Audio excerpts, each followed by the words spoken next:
Okay, Assalamualaikum guys. Alhamdulillah, hari ni saya berada di Will Hotel di Ipoh Parade betul-betul berada di Bandar Ipoh. Singgah tadi di Jaya Grocer. Beli buah baru baru pernah tengok first time. Egg float. Egg float. Sini rupa ni guys.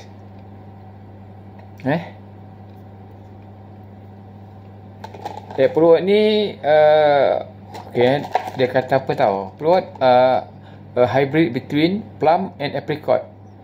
They have a round shape that resemble dinosaur egg. Grade 1 size S 500 gram, keluaran Amerika. Sini rupa dia. Okay. Kita nak try lah. Sebab ni benda baru first time. Sini rupa saiz dia. Okay. Macam apple sikit. Tak tahu ada biji tak ada biji, kita try. Okay, bismillah.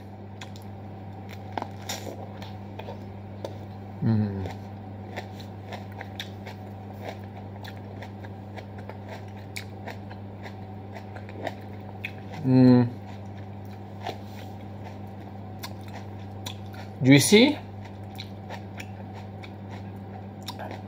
Ada rasa plum. Ada seimbang lah. Dia manis dengan masam tu seimbang. Asid dia merah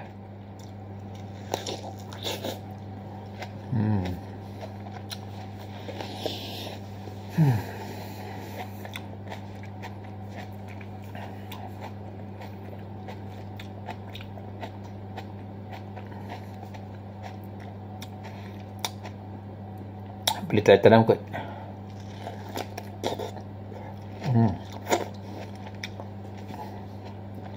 Juicy betul.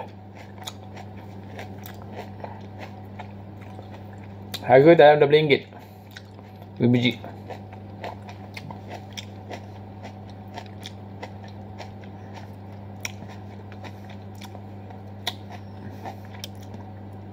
Okay, berbaloi lah beli.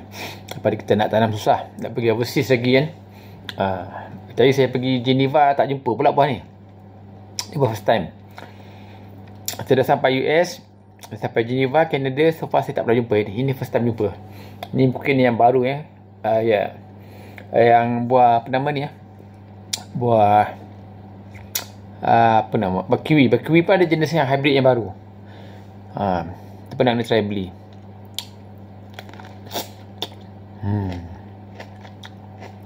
Berbalik. Ada biji ni kita tanam.